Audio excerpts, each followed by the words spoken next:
Let's go for it.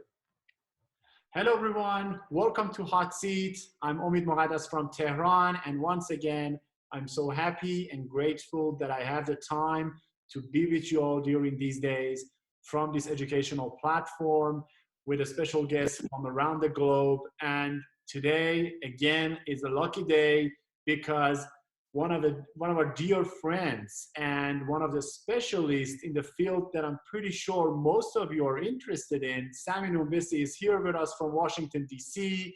Hello, Sammy. Welcome to Hot Seat. Hello. Thank you. Thanks, my friend, for accepting the invitation. We are so happy to have you in the program.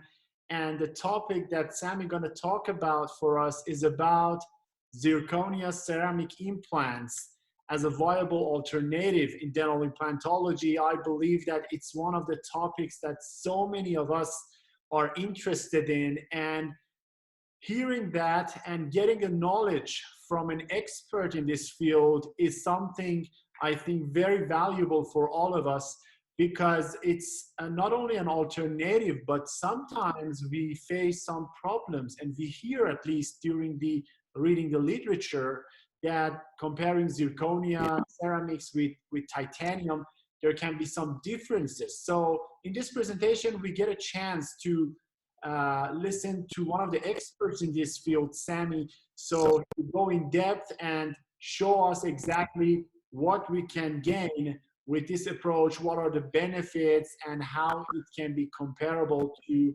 titanium implants. So as a tradition in the show, I will have Sammy's CV for all of you, and then we will go through the presentation. So many of our questions maybe be answered during this presentation, but at the end, we will have a short discussion on the topic. Dr. Noumbissi obtained his doctorate in dental surgery from Howard University in Washington, D.C.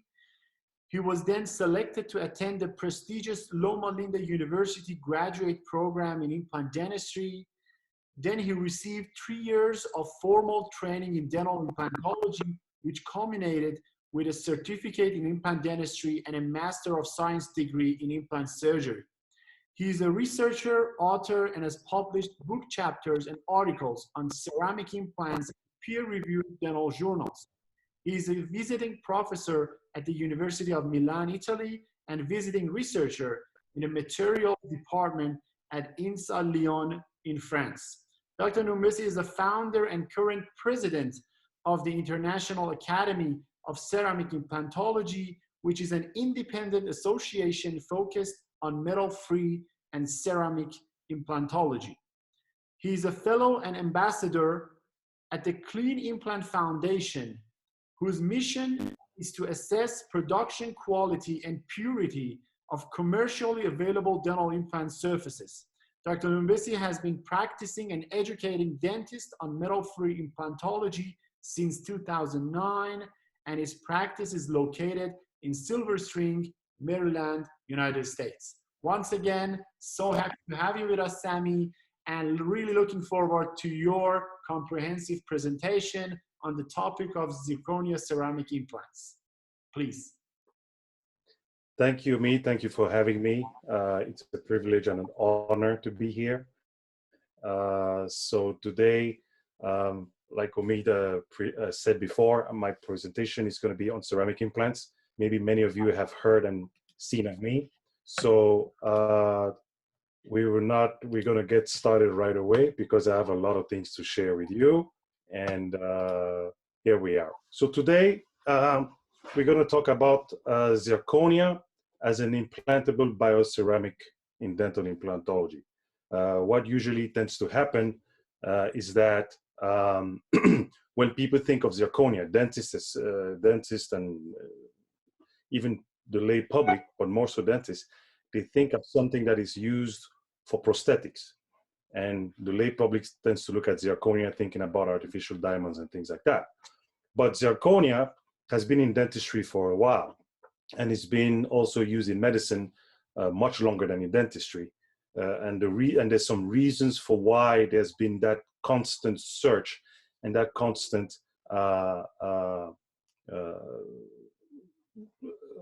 exploration for an alternative to the current materials that we have.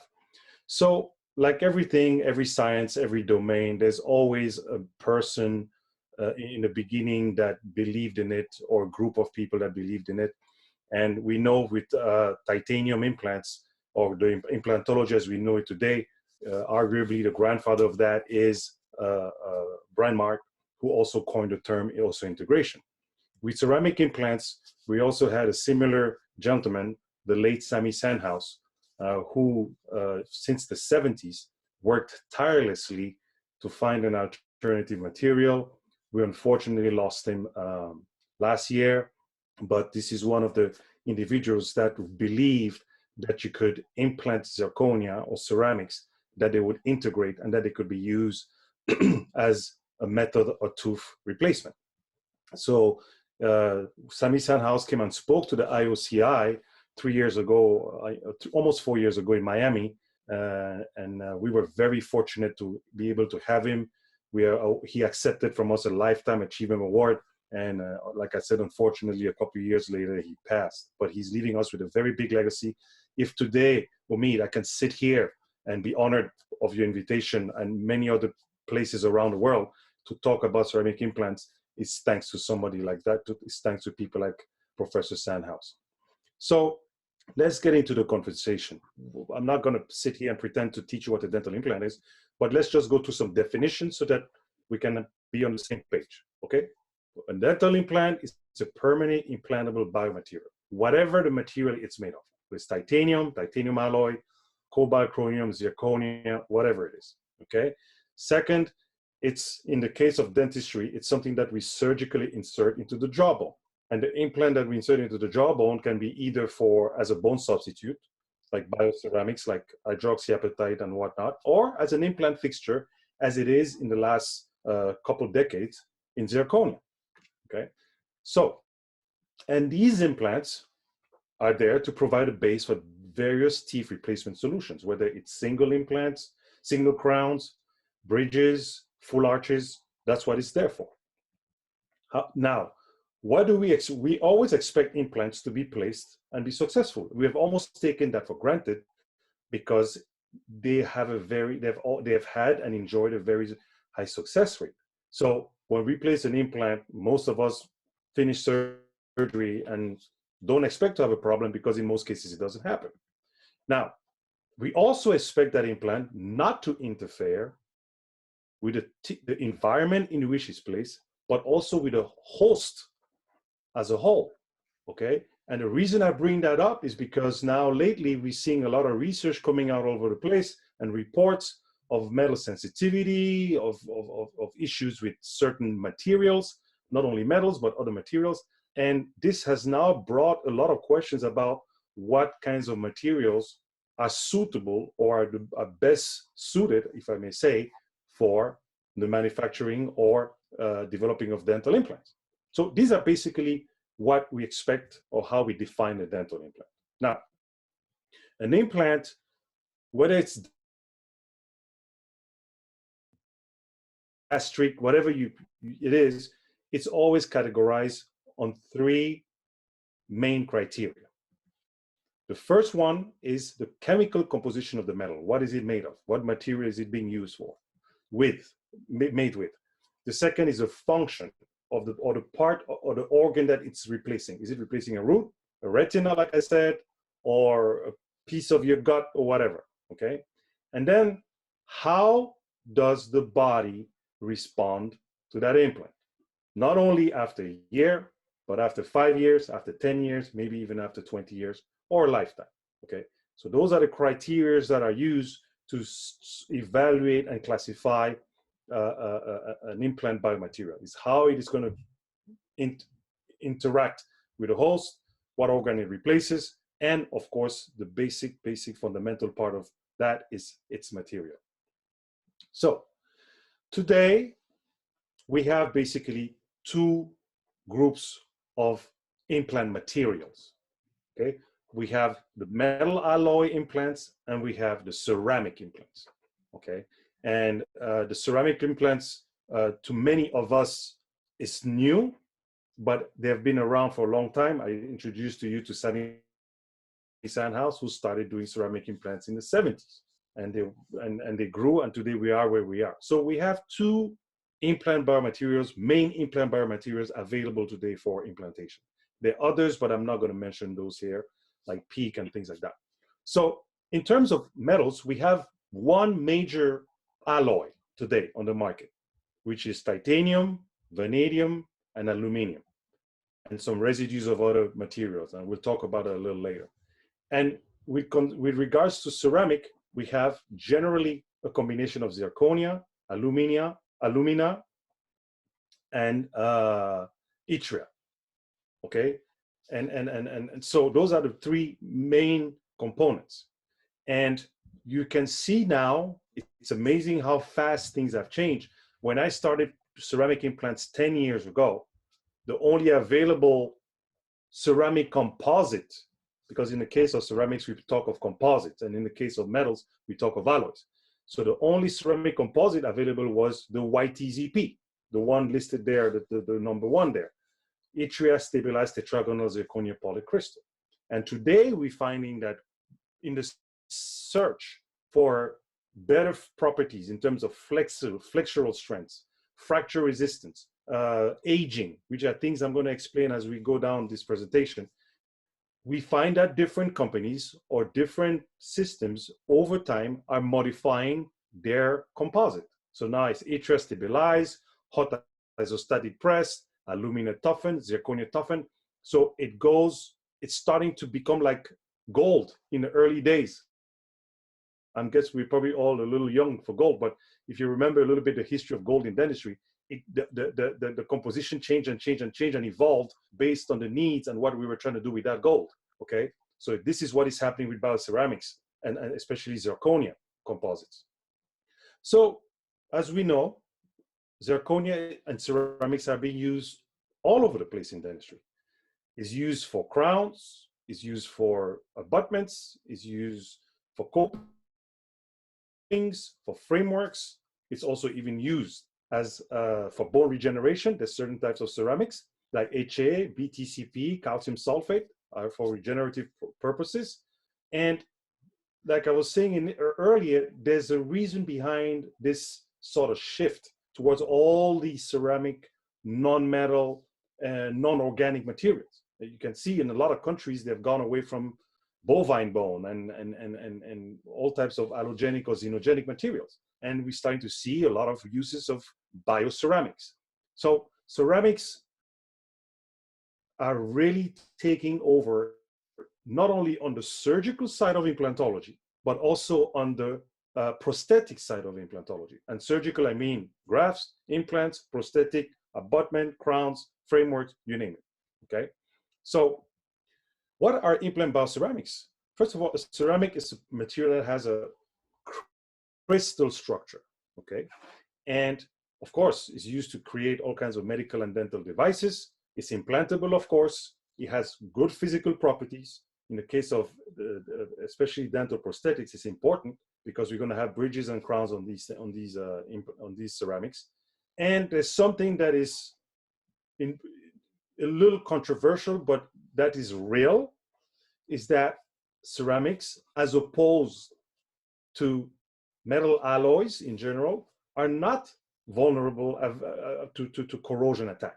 And corrosion is something we're going to talk a lot about in this presentation today, and there's with a lot of reasons. And the inertia of ceramics in the oral environment compared to metals. Again, that ties back again into corrosion, because we find, studies have shown, that ceramics are a lot more stable in the oral environment or the bone than alloys. But also, last but not least, they're less prone to contamination and infection. Those of you who use bioceramic bone graft materials, you find that you have very low incidence, if any, of infections with bioceramic bone substitutes. And if those of you who have been able to even observe a zirconia crown next to a gold crown or some type of other lithium disilicate crown, that the soft tissue in that around that crown is a lot healthier, there's less plaque and things like that. So we're going to look at all this in more detail. So here are some illustrations of ceramics in dentistry. like I said, crowns, frameworks. Like the third picture from the left is abutments. There was a time when we were putting, and we still are, but there was a time we started putting ceramic zirconia abutments on titanium implants. At the time, it was mainly for aesthetic reasons, okay? And it still is for the most part. And today we're all the way through dental implants. So the question that comes all the time is zirconia a bioceramic or metal? A lot of people get confused with this because, of course, the core material of zirconia is a metal. And we'll get into that in a couple slides. So you have really, as far as we're concerned, as dentists, we have two groups of ceramics. We have the traditional ceramics, like pottery, glass, we have what you call glass ceramics, and things like that. And then you have the advanced ceramics, three of which we use very often in dentistry, which is lithium disilicate, alumina, and zirconia. Now, zirconia is also called zirconium dioxide. Alumina is also called aluminum dioxide. So this is a little bit where the confusion comes in the community, because these ceramics have denominations very similar to metals. And there's a reason why that is, and we'll go into that. So before we go deep into this presentation, the final thing that I want us to agree on is the terminology, okay? How are you going to understand and use these words?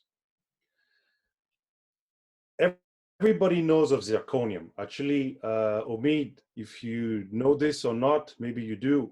Zirconia comes from a Persian word, zargun. And zargun is, in Persian, means gold-like. Okay, and but we're not going to have a Persian class today. You're the best at Persian than I am. So let's continue with this.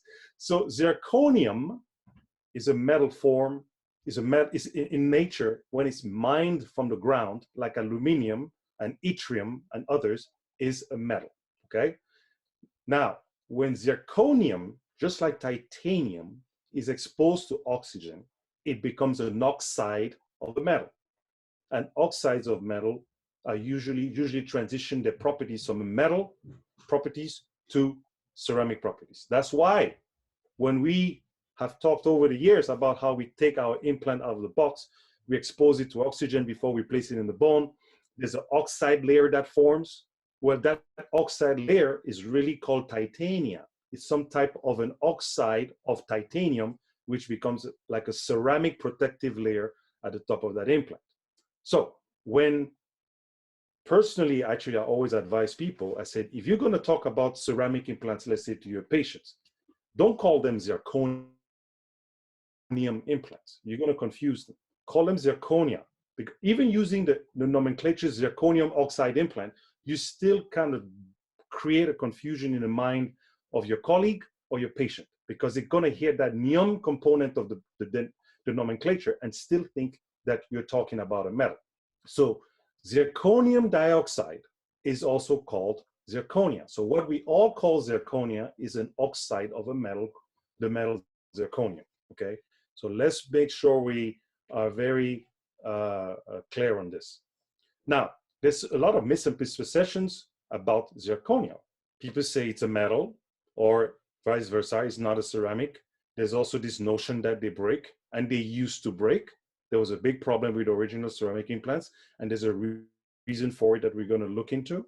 That zirconia is not implantable, and that is not integrate as well as titanium. That used to be true. They used to have a high failure rate, high fracture rate, and those arguments were valid. And today I'm going to show you why they're no longer valid. What you will never have a hard time getting anybody to accept is that it's biocompatible, because we all do frameworks and bridges and we put them in people's mouths and we don't have a problem with it. They do very well. That it's very strong. In the United States, there's a very big lab, Glidewell lab, that has a crown for already 10 years called Bruxia. It was really designed to put in posterior teeth for people who are clenchers and grinders, okay? And we have always used that for those kinds of purposes, and there's never been any argument about these facts. appearance has improved in the last few years. Zirconia used to be very, very white and ugly and didn't look very good. But now that has changed. So even aesthetically now, it's very widely accepted as an aesthetic material.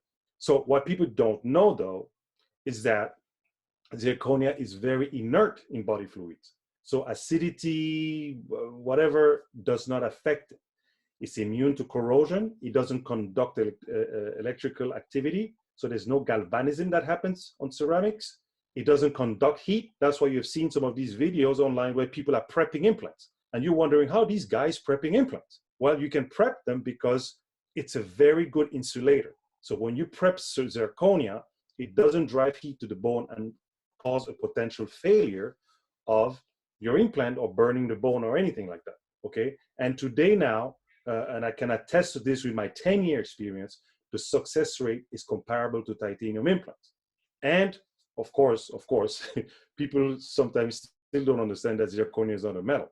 All in all, everything I've said is true, okay? Now, how do we go from zirconium to zirconia? I want to go a little bit over that, the transformation process. Again, like I said earlier, zirconium is a metal, like titanium. If you look at the green circle there, they're all there together, okay? Yttrium is the same. Aluminum is the same. Yttrium is right to the left of zirconium, right there, below the arrow. However, if you look at these metals in the purple area, and you look at the legend above, I don't know if you can see my mouse right here, they're called transition metals. So these are metals that can transition from one state to another based on how they are processed. Heat, pressure, whatever, exposure to oxygen can make them transition to a ceramic, okay? And actually, there's other materials like that. For example, I'm going to go a little bit off topic here. If you look again at the same table and you look at earth metals, you can see, for example, that lithium, sodium, or for example, right here, is an alkali metal. Now, we all eat salt. Salt is sodium chloride. So if you take that sodium, you combine it with chloride, you have a salt. You no longer have a metal. So those of us who eat salt are not eating metal. We're eating a crystal form of sodium, sodium chloride.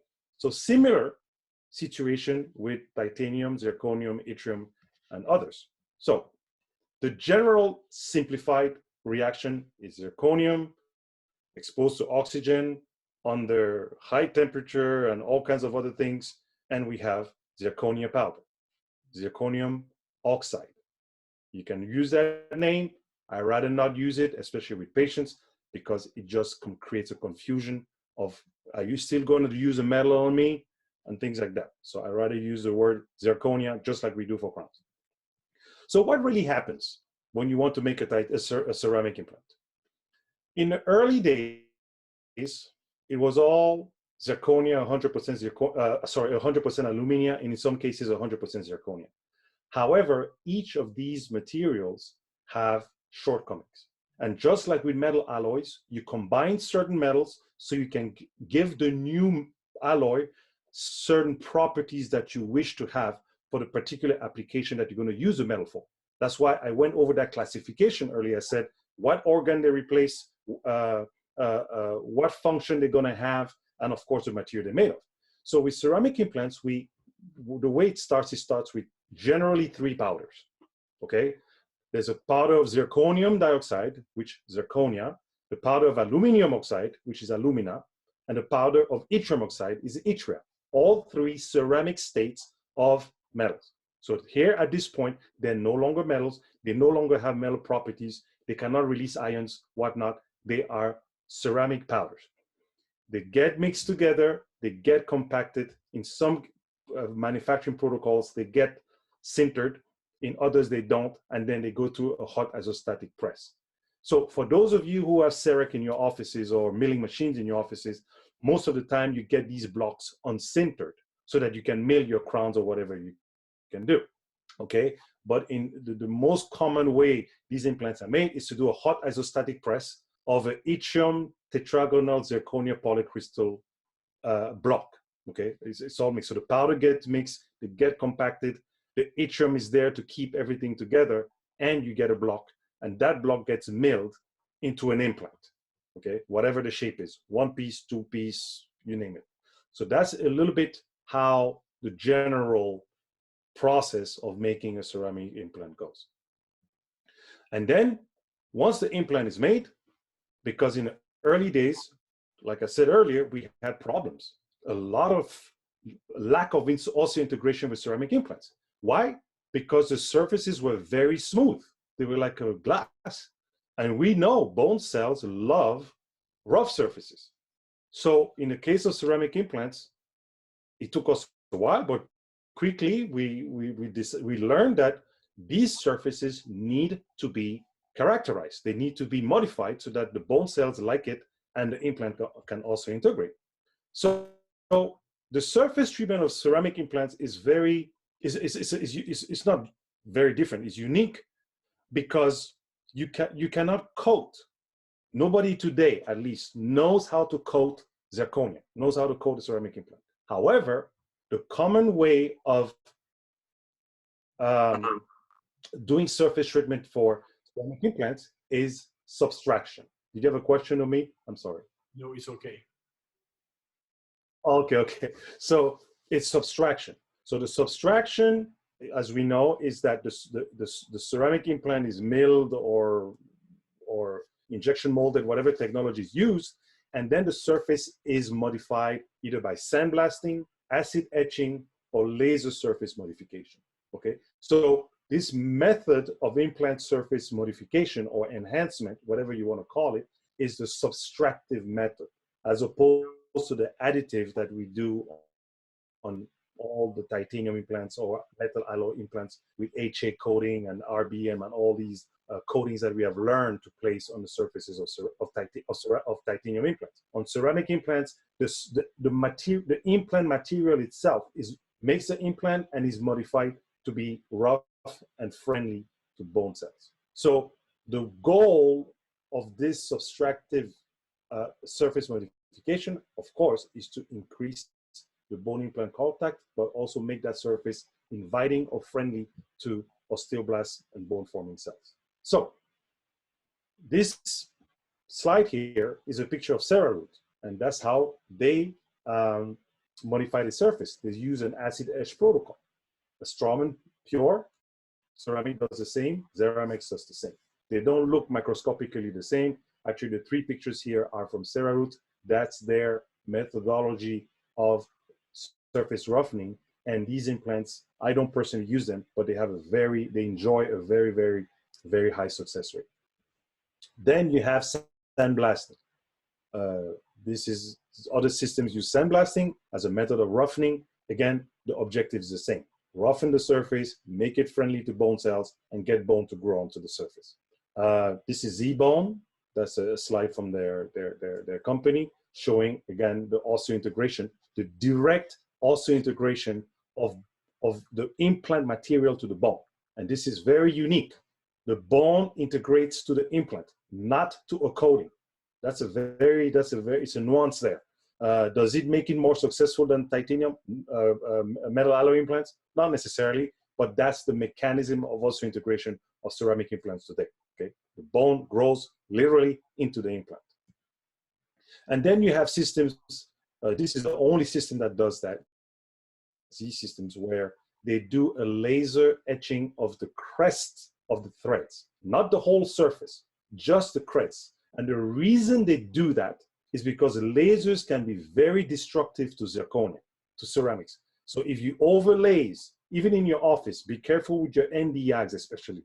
If you use them on your ceramic implant surfaces, you can cause the ceramic to age prematurely, develop cracks, and fracture. So you have to be very careful with the lasers. Diode lasers are fine. I use diodes to remove excess soft tissue sometimes, and that's not a problem. But the Nd:YAGs especially are can be very dangerous to the structural integrity of the ceramic. So here, Z-System is the only one that uses this technology. And as you can see on the red lines, they only laser etch the crest of the threads. Now, there's no studies really to say if this method of etching is better than the other. And That's why ceramic implant world is very exciting. There's so much work that needs to be done, so much things that need to be checked, verified, tested. So if there's students listening today, really, there's a lot of topics for your thesis and all kinds of things to be done. A lot. So what happened historically? Why is it that, we started to make, how, first of all, this transition came about that today we have these completely metal-free implants? How did it start? So, when we started in the late 60s, again, Brightmark days, the implants had a smooth surface, and they basically looked like screws. They were really just screws, and they were smooth surface. For the most part, they did well. They were really initially designed to replace full arches. They were not really made for single teeth. So they were not really made to be very fancy. Then as the years went by, starting in the 80s, we started realizing that if the implant is rough, it's going to integrate better. There's going to be more bone implant contact. And we started roughing the surfaces with all kinds of materials. Again, all those materials on the surface of these implants were ceramics. HA, RBM, all those are ceramics. So I always give my friends, my colleagues a hard time. I say, if you're placing an HA-coated implant, you're placing a metal alloy implant coated in the ceramic, and it's the truth. That's what it is. So it started subgingivally. The change, the adoption, the integration of bioceramics to implants started below the soft tissue as coatings, but also as bioceramic materials, as graft materials also.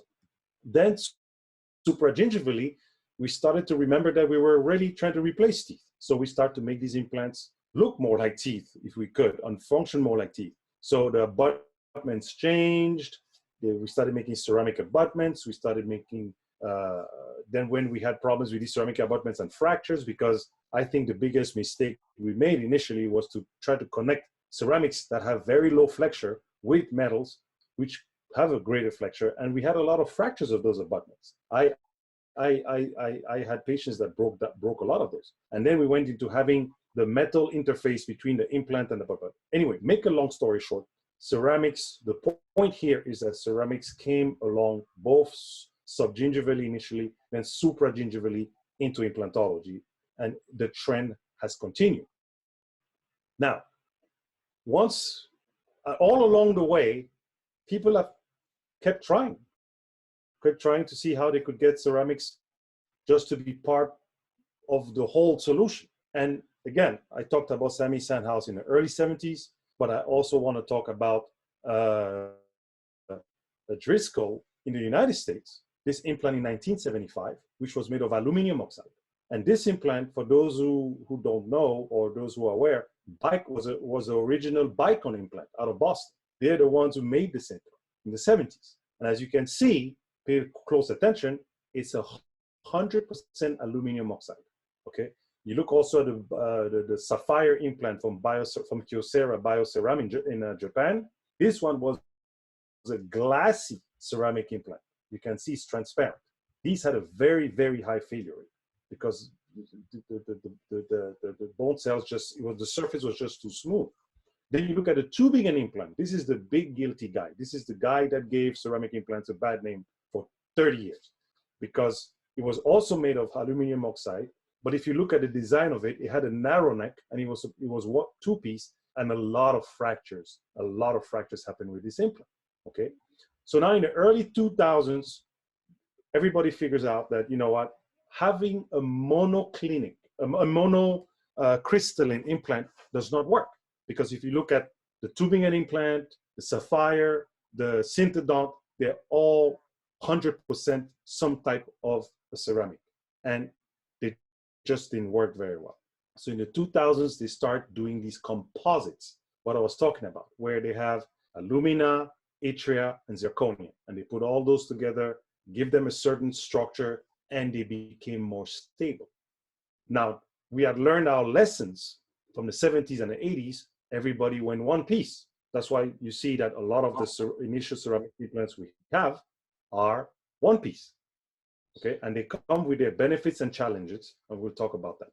So From early 2000s, even until today, most systems come out, their first ceramic implants are always one piece. Straumann did the same. The only one that has come with a two-piece from right out of the gate, I think, is Nobel. Everybody else started with two-piece. So what happens is you find now that things have moved so fast that even now we have some ceramic implants that have metal-free screws. Because and you see, and this is not, I dare say, these kinds of responses are mainly consumer driven. It's patients who come and say, I want metal-free stuff, and I probably not want to have a metal inside the ceramic. I want all metal-free. So you find that manufacturers are responding to that, okay? And they're responding in different ways. Either they're responding by acquiring other companies and getting their ceramic implant as quickly as they can, just like Camlock acquired Axis, and now they have the Ceralock. Straumann came up with their own two-piece ceramic implant, still has a metal screw inside. That's not a favorite solution for me, but that's what's available now. And you have Xeramex that came with the carbon fiber screw, which Nobel just basically licensed to them to make for them too. So if you look at the Xeramex implants and the Nobel Pearl, it's the same implant, just in a different box. But this is how things have changed, dear colleagues. There's now a silent but obvious race for the big manufacturers. So now what do we have? Nobel, Straumann, Camlog, Neodent. We have some of the top 4 companies, implant companies in the world that already have ceramic implants on the market.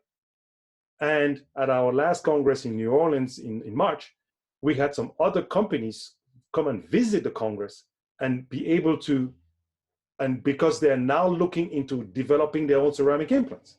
So this stuff is moving really, really fast, not only on the manufacturing end, but also on the consumer end. And when I say consumer, I mean our patients. They are going to come in greater and greater numbers and ask you for metal-free solutions to replace their teeth.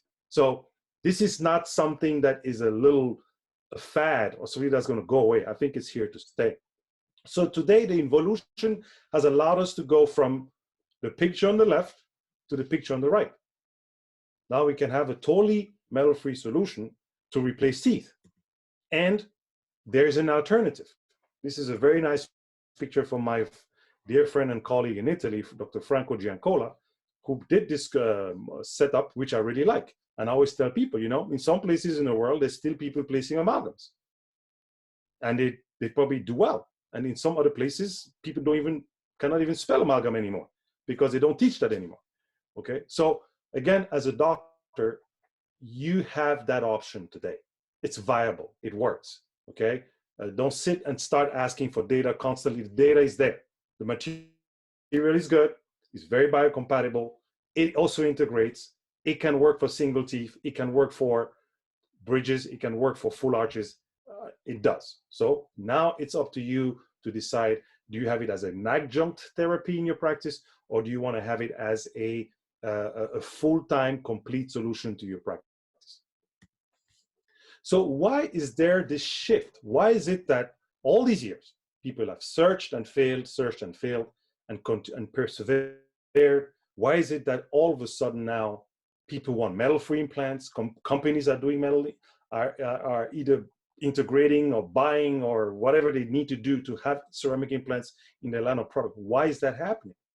Okay, so before I go to the answer, let's go to the composition of a typical metal ILO implant. Like I said it earlier, titanium, aluminum, vanadium are the main components, just like this graphic shows.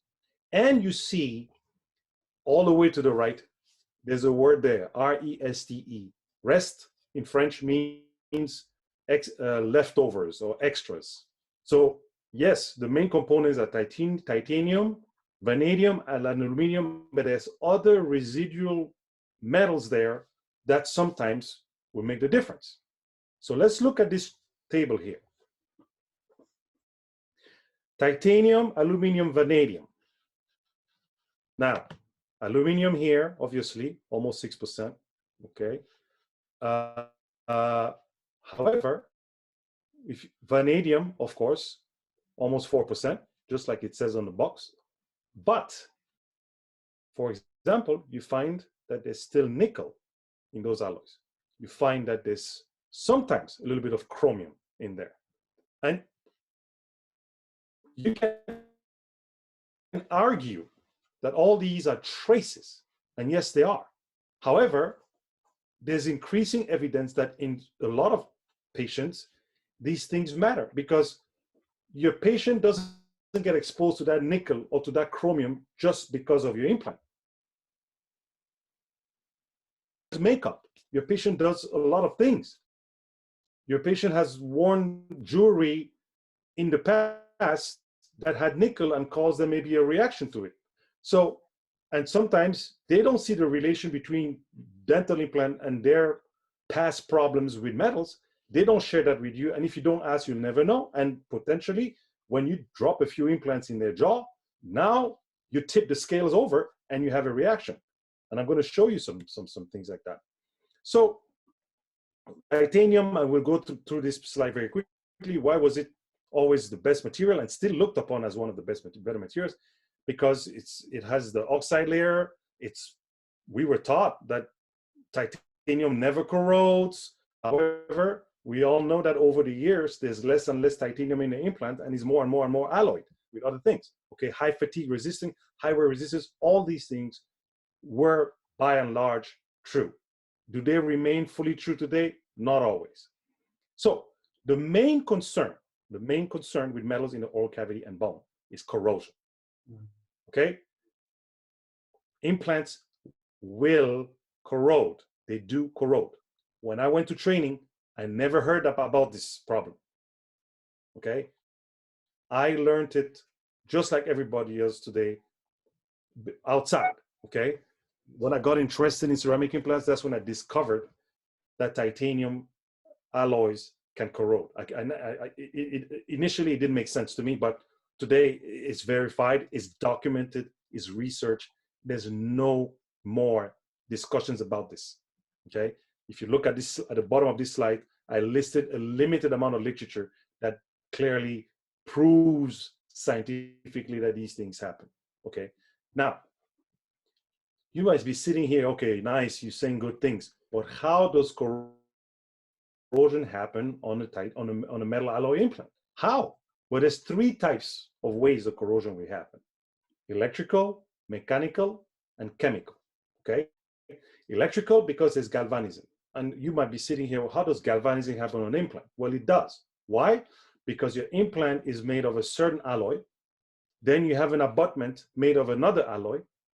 Then you have a screw made of a third alloy, and potentially a coping made of another alloy, if you do porcelain fused to metal. So we learn in dental school, don't have the gold crown against the metal filling, or two metal crowns against each other. Why? Because there's galvanism. But galvanism also happens with implants.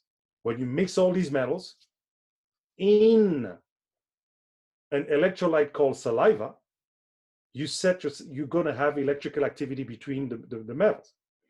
The mechanical corrosion comes when the implant gets stressed, either because of poor implant placement or wear over time. There's cracks on the surface of the implant, the oxide layer breaks, and they also get attacked by corrosion. And then you have the bacterial corrosion. Okay? We talk about peri-implantitis. So we have these bacteria that colonize or live around the implants. Wherever there's bacteria, there's some type of inflammation. Wherever there's inflammation, there's acidity. Wherever there's acidity, there's a high chance of corrosion. So this is another way where your implants can get attacked by corrosion. And of course, believe it or not, fluoride. We ask our patients to go home and brush their teeth and work and take care of their implants.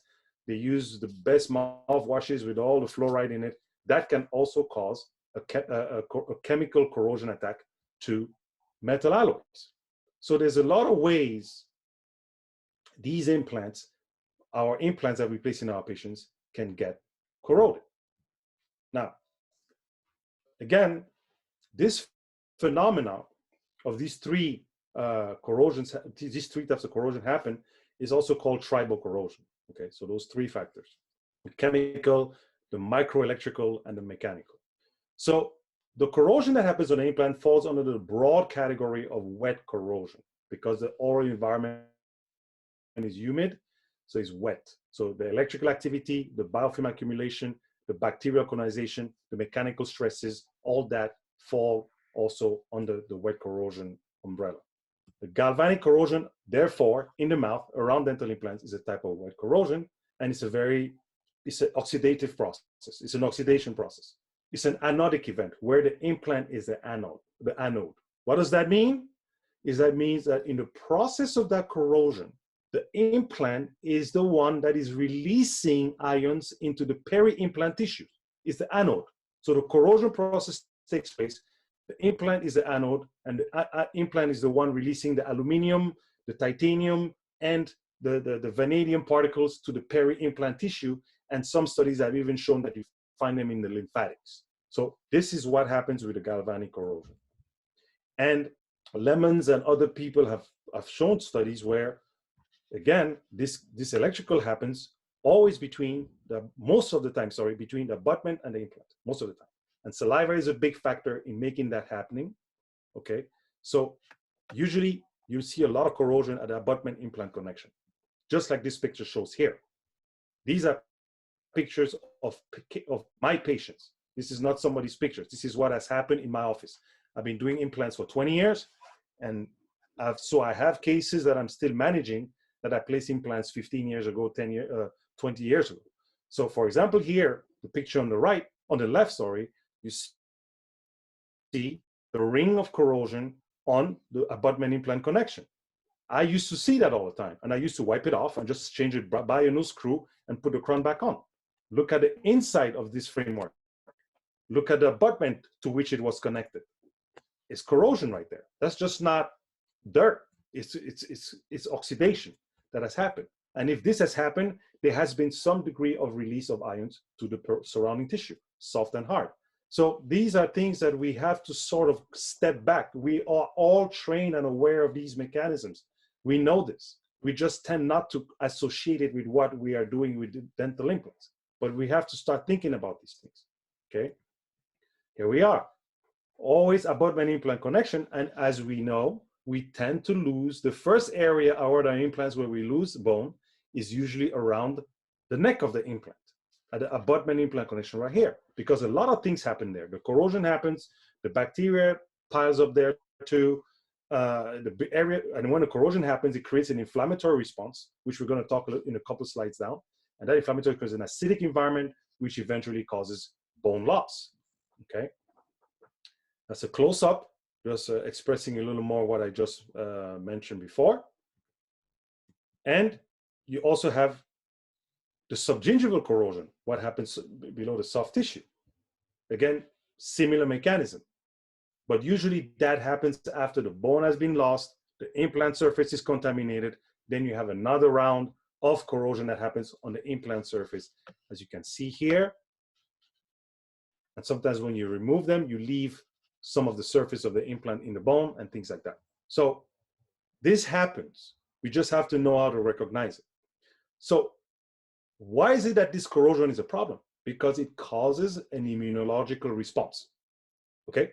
So like I said earlier, it was an anodic response. The implant is the anode. The implant releases the metal ions and the body responds to it.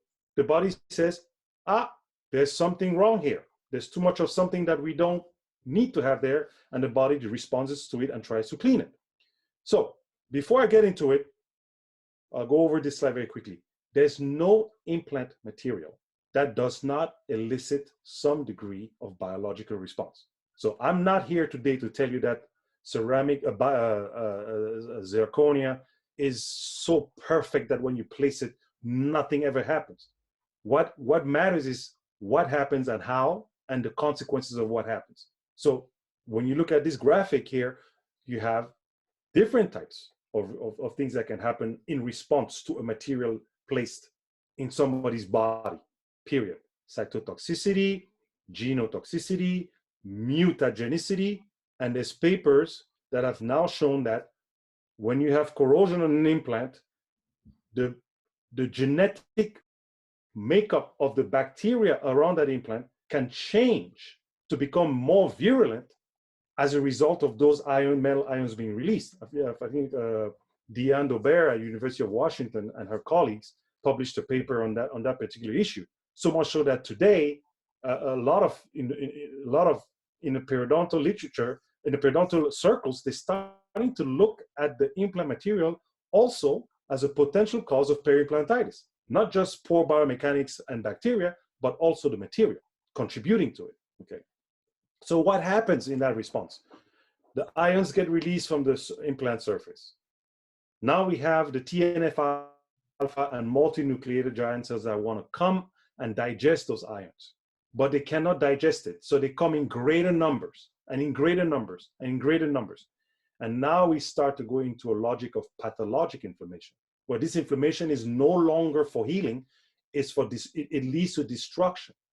Because when those giant cells come, macrophages come, then they become multinucleated giant cells. Now you have a very, like a faulty, how will I say? You have a cascade that happens that leads to poor bone regeneration, poor healing, great acidity, and on, and then you start losing bone. So what really happens? Again, this graphic shows the macrophages come, they try to digest all these metal particles. Then they come in greater numbers and greater numbers. Then they form these multinucleated giant cells. Then they trigger a cascade. Then we have a drop of osteoblastic activity, and then a rise in osteoclastic activity, and that's how we lose bone. So this even makes me question the ways we have been taught to address diseased implants. We were told, take a brush and scrape off grind off the threads and do this, but by doing that, we even inserting more metal particles into the peri-implant tissue. And who knows what's the consequence of doing that? But that's what we were taught, that's what we did. And in some cases it worked, and in others it did. But the bottom line here is when the titanium particles or titanium ions cannot be digested in response to the as a result of the immunologic response, they trigger this pathologic inflammation, which leads to bone loss. And that's why I think today, more and more, they're looking at also this phenomena of corrosion and metal ion release and metal particle release on the implant as a contributing factor to peri-implantitis. This, again, is another picture of the same concept where ultimately the ion release leads to bone loss. So the soft tissue response of zirconia, this is not something we're going to spend too much time on. Nobody argues that. We have the best soft tissue around zirconia crowns. We have very little plaque retention. We have good keratinized tissue 9 times out of 10 around ceramic abutments. I mean, it's just a material, zirconia is just a material that really just soft tissue loves to be around. And Kajiwara and Wielander and others have published papers really showing how there's better blood flow, there's better soft tissue, the fibers are more dense and all these kinds of things. So this is not something we're going to spend too much time. Here are some pictures. At the top, I have an implant that is not failing. It's not loose, there's no pus, but if you look at this tissue, it's not as healthy as the tissue around the ceramic implant at the bottom. You got more keratinized tissue. I mean, it's a lot healthier. And this is no gray shadows, so aesthetically is also pleasing, highly vascularized, very low plaque retention, better soft tissue stability, and obviously better aesthetics. And I always like to show this picture because this is a case that I treated in my practice also, where over time, in the lateral incisor area, we had placed a one-piece implant, and in the premolar and first molar area, premolar 1 and premolar 2, we had placed 2 consecutive 2-piece ceramic implants. And I was able to follow this patient for about 2 years. And if you can see, for example, at day 1, when I delivered the crown, I have a ugly black triangle there. This is embarrassing as an implantologist. You don't want that to happen, okay? But it happened, and I kind of waited because by that point in time, I'd placed a few ceramic implants. I'd had a chance to observe soft tissue behavior around zirconia, and I said, let me just wait and see what happens here. And as time went by and she came for her recalls, I started to notice that the soft tissue was migrating towards and closing the triangle. So much that by the time 2 years came by, it was closed without any type of intervention. This was not intentional. I never set out to do this, but that's what you will observe very consistently around consecutive ceramic implants. And there's a few papers that have been published out of Munich. They have some very, very nice papers where they really follow through the soft tissue behavior next to ceramic implants next to teeth, ceramic implants next to each other, or ceramic implants next to restored teeth. So you will see that soft tissue is always really doing really, really well. Now, why is that soft tissue doing really well? Well, again, it's because the surface of these implants, for the most, tend to stay clean. Okay, there's very little bacterial adhesion to those surfaces because they don't allow for plaque to establish itself. So if you have very little plaque, you tend to have less microbiota around. And the reason for that is the surface energy. Surface energy is very important. The surface energy of titanium, or any metal for that matter, compared to the surface energy of ceramic, the surface energy of metals is higher. So it has a way of retaining things or retaining debris or whatever more than ceramics. So if you have a surface that has a high surface energy that's capable of retaining a lot of plaque or allowing plaque to establish itself, you will also have a lot of bacteria there. And again, a lot of bacteria, inflammation, acidity, and we know the rest of the story, okay? So that's one of the reasons. So again, the studies, Scarano and Rimondini, many guys did studies where it's very well proven that ceramics just accumulate less bacteria than metal alloys, okay? And this study, for example, was done where they put some discs, titanium disc and a zirconia disc on people's partials, and they had them wear the partials for 14 days. And when they came back, they took the disc off and did some analysis. And they found that on the titanium disc, first of all, there was a lot more plaque on it, but the microbiota in that plaque was mostly spirochetes compared to the ceramic where you had cocoids. And we all know that spirochetes have a greater virulence.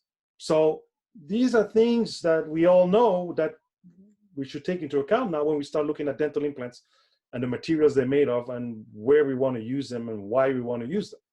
Now, the osseointegration, again, I went over that a little bit in the beginning, so we're going to go through this fast, is subtractive, as I talked about before, okay? Etching, laser etching, or combination of sandblasting and laser etching, whatever, okay? And it's subtractive for ceramic implants. So why do they integrate ceramic implants? Again, the surface treatment is a good contributor. The material is stable, so it doesn't break down like metal alloys. It doesn't have a corrosion problem, a metal release problem. It has a low surface energy, therefore it tends to stay clean and healthy, okay? But there's also something very important with ceramic implants that is not the subject of this discussion today. We could talk about it at another opportunity if you want, is the host factor. In my 10 years experience with ceramic implants, your greatest success will be in healthy bone, okay? With titanium implants, we have developed surfaces. Basically, the technology has made it that they can work in very tough situations. With ceramic, you have to have a healthy host, vitamin D, cholesterol, magnesium, many other things that contribute to bone health and general health in general of the patient that need to be assessed or sometimes corrected before you place those implants if you expect a good success, okay? So, like I was saying earlier, again, the osseointegration on the left is an acid-etched zirconia surface is directly to the implant material. Whereas if you look on the right, you have an HA coating between the metal material, the implant material, and the bone. So the bone really osseointegrates to the HA. And the HA is attached to the implant at the factory. So that osseointegration we have tends on HA coated or coated implants it's to the coating, whereas on ceramics, it's to the implant itself. So there's a little difference there. So again, the osseointegration of zirconia is unique in that there's no intermediate material between the implant and the bone, okay? And so there's a direct bone to implant anchorage, and the success rate of roughened ceramic implants, whether it's acid etched, laser etched, are comparable to titanium. What we don't know today is which of these roughening techniques on ceramic implants work the best, which ones has the highest bone implant contact. Because the laser ones, for example, that I showed have not been independently widely tested, so nobody knows. But clinically, we have good results. So in concluding this presentation, we went over a lot of things. We talked about a lot of things. We talked about titanium as it is today, very highly successful material. It's been around and used for 50 plus years, great success. They integrate, help us, help our patients, but they have issues, okay? They can lose the oxide layer. Actually, there's a paper I saw recently that just got published where somebody evaluated the survival of that oxide layer after insertion of the implant in the bone. And that's something that always was in the back of my head. I was like, I wonder if that, whatever it is, angstrom, is it 9 angstrom? I can't remember, but that little thin oxide layer that forms between the time we take that implant out of the box and put it in the bone, does it survive the insertion of that implant all the way in? Nobody ever really checked that. And I think there's a study that came out probably last week or last month, I saw it somewhere, where somebody went out of their way and started to investigate that, okay? The corrosion, it's now proven 1,000,000 times over, it will corrode. It will corrode from various reasons, like we said, mechanical, chemical, whatever, under wet conditions, of course. And cytotoxic. Well, how does it affect the cells that are around the implant, bone and soft tissue cells, okay? And now we see more and more reports of patients that I got a call from a patient actually during this COVID confinement. A patient called me 2 weeks ago from Pennsylvania, and he had an implant placed a week before or so, or maybe a couple of weeks before he called me. And he said immediately after the implant was placed, like a couple of days, he broke in hives, he had rashes. And this is a common kind of story patients who have issues with metals will tell you.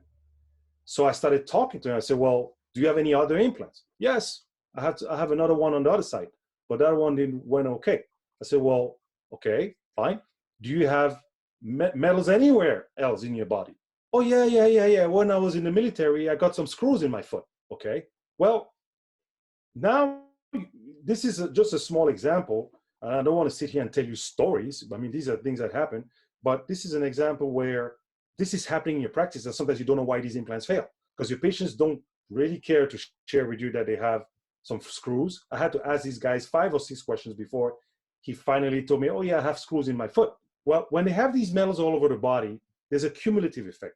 Plus, there's the environment. With women, it's even more concerning because most women wear a lot of makeup. Makeup has a lot of titanium dioxide in it. Makeup has a lot of other metals in it. And it's everywhere. So you are not always the bad person, if I may say, getting them to have these hives, because the guy was upset. I said, well, I don't think the implant is the problem. The main problem is that you've had a bunch of different types of metals in your body all over the place. It could be a cumulative effect, including your environment. So these are the things that we are aware of, okay? Now we know that this material also retains more bacterial, that there's more information around it. Now, against it, we have zirconia, okay? Which has less of these problems. It's not a perfect material. It doesn't have the flexural strength that titanium has. It still doesn't have all the prosthetic flexibility that you have with titanium. With titanium, we have uni abutments, we have 25-degree angle abutments. I mean, all these solutions, that we don't have with ceramic implants yet, but they'll come. But when you look at the material itself, what it's made of, how it behaves, how the body responds to it, for me, as far as I'm concerned, today, I look at titanium as a biotolerated material. And I think today now, based on properties and behavior and observations, clinical and scientific, of how both materials interact with the host, probably zirconia now is the biocompatible material. We might have something better in 10 years. I don't know. But when I now look at what I know about titanium, how it behaves, compared to what we know with zirconia as a material, even with the shortcomings, the prosthetic shortcomings, and all the things that we still don't have with zirconia, that's another problem. I look at zirconia as today the biocompatible implant material.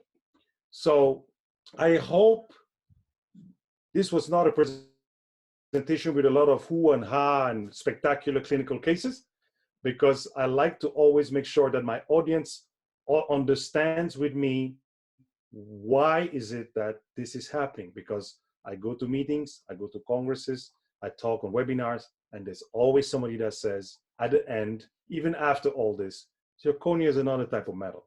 It's okay. It takes a while to adjust to that change, but it's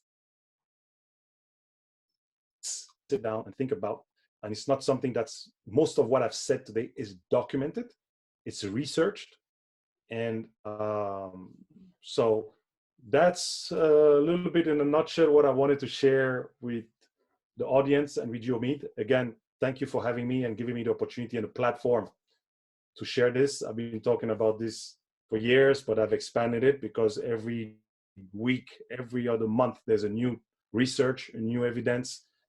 So I'll gladly take some questions now. And thank you very much. Thank you so much, Sammy. It means a lot that you shared all these detailed information about zirconia implants, and you really went in depth in the field, as you're one of the well-known experts in this field, and learning from you and hearing all those details means a lot, because really, if we want to have a shift, if we want to have a change, it's very important to know why, and not just going by commercials and just because we say that, okay, we like it, let's try it. No, it's not a good way of changing. That's correct. Yeah. We should know why we are doing this and what is the science behind it, if it makes sense or not, and then we can change and we can be happy with it.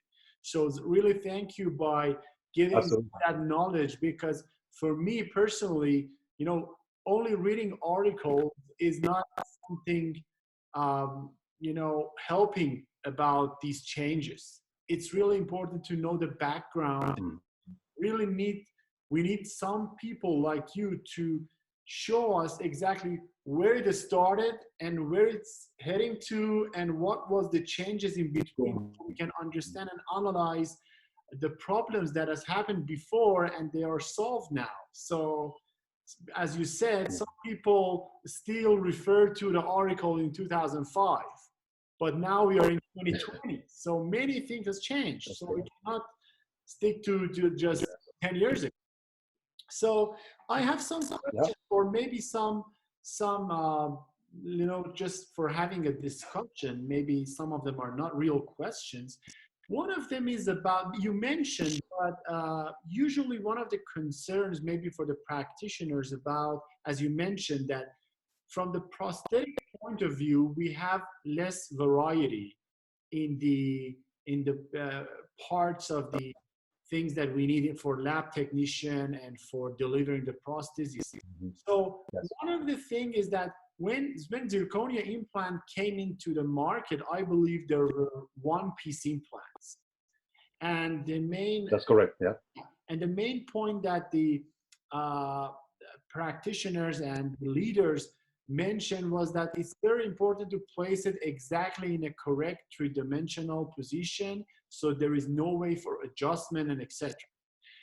And after that, we faced some two-piece zirconia implants by many companies, if I'm right, right? Mhm. Yes, absolutely. Mhm. Yeah. So, Yes. so again, speaking of that, if you have now two-piece zirconia implants, what's the limitation that the companies cannot, for example, make angulated abutments? What is the real problem in that? Is it because of that flexure and the difference between zirconia and titanium, or because it will be more expensive? It's as a matter of the cost. And what's the real problem that they cannot proceed with providing more options for zirconia implants now? The short, very, very, very good question. The short answer is the material. Material. Very short. The material, yes, zirconia composites today still do not match the flexibility of titanium and metal alloys. There's no discussions to be had there. Mm-hmm. It's still too rigid. Therefore, they do not tolerate very well angles. Okay, and because it's rigid, think of rigidity also below the bone level. Because even if you although the abutment and the implant don't move well together, but also the implant itself is very rigid. Okay, Mm-hmm. so that means when you start having stresses, they really go all over the place. So you, like you said in the beginning of your statement, you should minimize the stresses. You know what I like with ceramic implantology, really, it takes you back to the basics.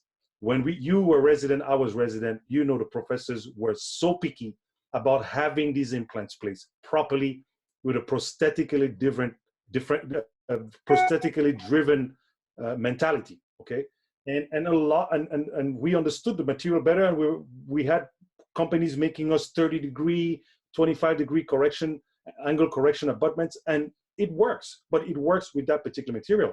That's why today I get very concerned when I see these companies copy and pasting titanium designs of implants to make ceramic implants, because those titanium implants were engineered and conceived to work with the specific material they were made with.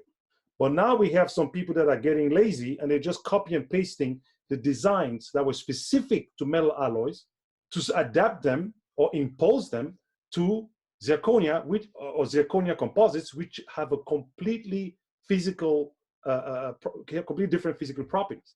So again, like I said, the short answer is a material. We cannot yet have 25, 30-degree angle abutments. However, for example, I'll give you an example. There's the implant I showed you with the black screw, with a carbon fiber screw, the Zeramex. That implant has a carbon fiber screw, which is interesting. And nobody has really gone yet out to study how that screw is behaving. But a company claims that the screw is slightly larger than the implant, therefore implant well. So when you screw it, it squeezes itself and adapts itself to the walls of the implant. And that because it's carbon fiber, it has a certain degree of flexibility. Therefore, when the abutment is connected to the implant with that carbon fiber screw, you get a little bit of flex, but at the screw level. And their claim is that that screw, because it's carbon fiber, it would take forever for that screw to fracture compared to a gold screw or a titanium screw, which after a while you get metal fatigue and it breaks. Okay, so right now, again, just like with titanium implants, it used to be gold screw, all kinds of different types of screws, preload, come back and tighten a couple weeks later. I mean, you read the literature, you know how it went. So now it's now they're looking for solutions either to make the ceramic a little more flexible or to have screws that can give and allow that flexibility. But nobody knows how far that screw can go, how long it can take a beating. But when you know carbon fiber materials and how they can be very, very strong, you kind of have to believe that, well, maybe that's a potential solution. Yeah. And speaking of that, so maybe the best way for at least starting for those who want to start working with zirconia implants is go through guided surgery to make sure everything is perfect. Absolutely. Whether they're going with the one piece, two piece, yeah. So My next question is that about the three-dimensional position of zirconia implants, specifically on the apicocoronal level. So in titanium implants, we can place at the bone level, we can go 1 millimeter below, we can go 2 millimeters below. So is it the same with zirconia implants, or it's not recommended, for example, to put them bone level or go below the bone? Okay, I'm just so happy you brought that up. Yes, it's first of all, when you look at ceramic, most ceramic implants, 99% of ceramic implants on the market today are tissue level implants. If you've noticed, they have threads and then they have a smooth color that that is supposed to stay in the soft tissue. Okay, just like the soft tissue. Actually, if you look at the Straumann Pure, it's pretty. No, sorry, the original Zeramex, the Zeramex XT P6. Sorry, it was basically a ceramic version of the Straumann tissue level. The same shape, just made in ceramic. So, to go to your question, if you look at a topography of a ceramic implant, you see there's a threaded part that's rough, acid etch, laser etch, whatever, huh? And then you have a color, depending on the system, that can go from 1.3 to 1.8 millimeters. That's smooth. Now, the idea is that when you place those implants, you want to place them right up to where the roughened surface, because the roughening of the smooth surface is a little different than the roughening of the subcrestal surface. Okay, and again, the reason for that is that the soft tissue likes a certain type of roughness, and the hard tissue likes another type of roughness. So that's the first reason. Now, the apicocoronal position, which is what your question was, usually. And before I go there, the only other implant that has a ceramic implant that's bone level is the Straumann Snow, which is just got released. And personally, this is a personal opinion, I really don't know why we're trying to go bone level with ceramic implants. It doesn't make sense because ceramic implants do not really have soft tissue problems. But that's another discussion for another day. So going back to the apicocoronal positioning, most implants anybody's going to get their hands on today are tissue level implants. Therefore, you want to place them as such. You don't want to countersink that smooth surface, because I've gone to listen to some speakers around the world, and some are already saying, oh, ceramic implants have the same problem as titanium implants. They lose 1 millimeter of bone the first year. I say, wait a minute. You just countersunk the smooth surface into bone. That surface is not designed to attract these osteoblasts there. And that's why you're losing bone on this ceramic implant. So already you have people out there saying things that are not true because they don't understand the material. That's why I spent an hour today talking about the material and how it behaves. You have to understand that. So apicocoronally, you have to respect those boundaries between the soft and the smooth surface. And now, the problem today is that different systems have different heights of smooth surface. So you'll find that sometimes in the same patient, in the same mouth, somewhere you have enough and somewhere you don't have enough. Yeah. And sometimes you feel like, oh, the Straumann will do well here, but the Ceralog will do well here. You sometimes find yourself in these kinds of situations. Now, I'm going to share with you my clinical experience. Sometimes, if I have a little bit of a challenge like that, I will countersink maybe just by a millimeter, no more than that. And I find that I don't lose bone. But if I countersink the whole smooth surface, you will lose bone, okay?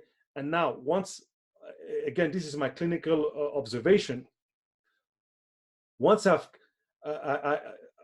have placed an implant in general, you also find that if you don't leave that soft tissue collar, that's the right name for it. If you don't leave that soft tissue collar more than 2.5 millimeters above, you'll find again, like I showed, that over time, the soft tissue will colonize it. Now, how fast? It depends again on the patient. There's no prediction that you can tell your patient, oh, in 4 months it's going to be covered, we're going to be good to go. No. But if you leave it too high, yes, you won't get that soft tissue to climb all the way up there, and then you'll have an exposure of the white. So that's, I know it's a long answer, Yeah, but no, so, that's what happens. Yeah. so the point was that we can maximum place that soft color of the zirconia maximum 1 millimeter below the bone and not more than that.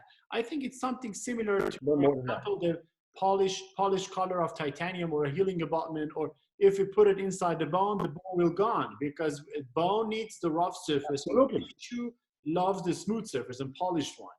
So another question that I have regarding, you mentioned about the corrosion, and that was one of the articles that really, when it came out, you know, it took many attentions to it, that, wow, what is happening? Is it a foreign body reaction? So what is going on? And you showed it beautifully. And maybe because, as you mentioned, sometimes we see the bone loss around implants and we don't find any reason for that. We don't, you know, the position is good, the hygiene is good, prosthesis is good, level is good, thickness is good, but we see the bone loss. And the patients usually sometimes have multiple implants and only some of them face the problem and not all of them. So I don't want to go to the details about it, but regarding the corrosion, and as you mentioned that it is something that happens, and with the data that you provided to us, it's science. So something will happen because of some reasons. But my question now is this. For example, over the past years, 10 years, 20 years, 30 years, in the world, we are using titanium implants. And the technology is getting better and better and better by time. So on the other hand, the corrosion happens. So it's not something that happened like from 2 years ago. It's something that may happen, you know, started to happen from the very early stages. So now the question is this: how clinical significant is that corrosion from the clinical standpoint to our body? I mean, can we say that maybe it's not that clinical significant, that maybe in 1% of the cases that happened, or is it clinically significant? So that's my question regarding the corrosion. Okay, that's a good one too. So it comes, like you said, you very well defined it, clinical. Okay, clinically, this corrosion will manifest itself in different ways. The most, I would say, benign way is discoloration of soft tissue. Okay, so before you place that implant, the soft tissue was pink. Then you place an implant, you restore it, it starts to be gray. Now, the grayness can be also attributed to the abutment and the translucency of the soft tissue and the light bouncing off the gray and all that. But sometimes even you go and remove the crown and you find that the tissue itself has become gray. So that's the most, I would say, not non-issue, but most benign issue, concern, clinical observation you can make as a result of corrosion. The next step after that is spontaneous bone loss. Like you said, the implant is well placed, the occlusion is perfect, the hygiene is good, but you just start to lose bone loss around that implant. Okay, well, what's happening? Well, there's many possibilities. It could be, again, just by virtue of the material, it tends to accumulate more plaque. Maybe the patient doesn't reach that plaque, who knows? But that plaque also harbors, like I showed you in some of the studies, more spirochetes than calci. Therefore, you have an inflammatory situation there that causes bone loss, or at least initially some mucositis. That's another clinical observation that you make as a result of that corrosion process.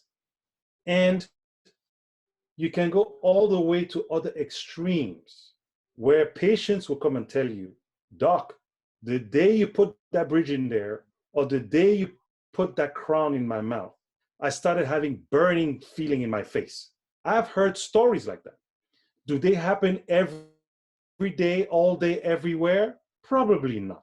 Or if even they were to happen, most of us would tell this patient that they're crazy, because sometimes there's a poor understanding of how people react or respond to these materials. So the other, in between all that, there was a study done at Loma Linda on dogs where they found titanium particles in the lymphatics of the neck of dogs a couple weeks after implant placement. So now, Omid, the question is not even coming, when does that corrosion start? Is it tomorrow morning after the implant is placed? Or does it wait 5 years? Does it wait 2 years? Now there's some, like a study like that shows that it probably starts very early. But then again, it's not a problem that affects the majority of the population, okay? And that's probably why it's been slow to be addressed. But again, look at the world we're living in today. People want to eat organic food. People want to have minimally invasive procedures. So you find that the public is going to the doctor and saying, doctor, I know ceramic implant exists. This is what I want. And if you cannot do it, I'll go somewhere else. That's just what happens. Everybody wants to be healthier, live longer, older, and healthier. So, but go back to your question, the clinical, there's a broad range of clinical responses. Some people never have problems. I have people that have had their hybrids placed in 2008 and they don't have problems. But the question is now, once you unscrew that hybrid, if you do, and you see what you see there, what's the decision you make at that point? Do you just wipe it off and put it back in? Because there's no, if you can find particles of metal in the lymphatics a few weeks or a few days after implant placement, now we're left to guess where after the lymphatic those metal particles go. We know that aluminum can cross the blood-brain barrier. We know this. That's why a lot of people get away from these classic deodorants. Now you see aluminum-free deodorant all over the place. Why? So again, these are things that we, there's not a lot of completely straight answers, but there's a lot of literature and science behind that kind of help us understand that we have to pay more attention to what we offer or choose to offer our patients. So I think I'm totally agree with you, but I think one of the things that maybe stopped practitioners or limited them for using zirconia implants, maybe one of them is the cost. But I believe most importantly is the limitations that they're afraid to face in the future. For instance, if they place their implants in an improper position, if some fracture happens in the future and they want to solve the problem. So maybe their concern mostly is about that, which I believe with these technologies, it will be solved very soon. But as you mentioned, when we talk to colleagues around the world, and maybe they are agree that zirconia is the better choice in many cases, but sometimes they're afraid of the limitations that they may face in the future. So I think that's something we should look up to the researchers that will happen and be done in the future to solve that. One of the topic is very interesting, and not going to say it's new, but at least new to me. So maybe we can talk about it hours and hours. But as a final question for today, my question is this. Imagine we have placed a zirconia implant, and by any reason, etiology, we may face fracture, we may face peri-implantitis, or any problem that force us to remove that implant, to explant that implant. So speaking of titanium implants, now we have very special kits. They are very easy to use. With the counter torque, we bring out the implants in less than 3 minutes. with no harm to the bone. I noticed in one of your slides that in zirconia implants, we don't have any interface layer. So the bone bonds to the zirconia directly. So my question is this. If we want to remove zirconia implants, now we have two paths. Is it the one piece? Is it a two piece? If it's a two piece, can we treat it exactly the way we do it with titanium implants? And if it's a one piece, how can we bring that implant out? I mean, explant it. Okay. Very, very good point. The answer is explantation of ceramic implants is very, very difficult, okay? Because ceramics do not handle torque forces very well. Mm-hmm. So, like you said, there's two paths. Let's say we placed a two-piece and the angle was off or something happened or the implant chipped, and now we want to reverse torque it, which is what those kits we have with titanium implants do. You probably won't be able to do that because even if there's, first of all, there's really no tool to do that. And even if there was one to do that, you break the implant, okay? Your implant will fracture because, again, one, it's so integrated to the bone. One. Two, ceramics do not handle torque forces, extreme torque forces very well. They can take better vertical forces, even off-angle forces to a certain extent, but once you start twisting ceramic, you will break it, okay? So if it's a two-piece, there's no tool for that, forget it. On the one-piece, unfortunately, same problem. So what you find yourself, because I've had some time to remove well-integrated ceramic implants for various reasons, you find that I don't like trefines. Trefines are extremely rough and brutal to the bone.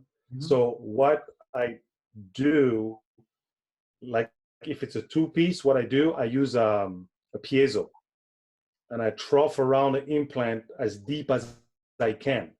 So if the implant is, let's say, a 10 millimeter implant, I try to go at least down to 8 out of the 10 or whatever, and then just luxate it like you luxate a tooth, patiently and gently, and ultimately you'll be able to get it out. But there's no tool today, one piece or two piece, that you can use to reverse torque a ceramic implant out of bone. And I'm telling you, you're right. When they integrate really well, and they're difficult to remove. But I've had to remove, like I said, trough, essentially create space all around the implant to maybe 80-90% of the length of the implant, and just patiently luxate it, be very patient, and ultimately they come out. So is there any risk if we want to luxate the remaining 2 millimeters, as you mentioned, if we go with the piezo for 8 millimeters out of 10, and then we want to luxate that 2 millimeters, is it possible to fracture the implant and that 2 millimeters? It can happen. It can happen? Yes, it can happen, especially when you're working with a small diameter ones, like the 3.3s, and those can fracture, especially if you have 2 millimeters still stuck in the bone.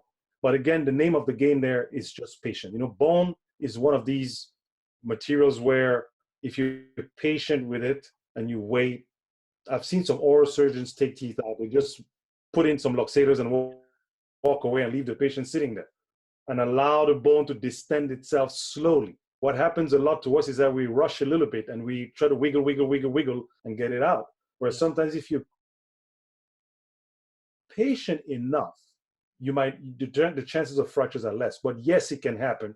And if it does and it becomes too difficult, I've not had a problem leaving a small piece of ceramic implant in there and say, hey, patient, it's there, but I'm too close to your nerve or whatever. Start drilling more or start piezo surgery more. I might just cause more problems. And they understand that. Agree, totally agree with you.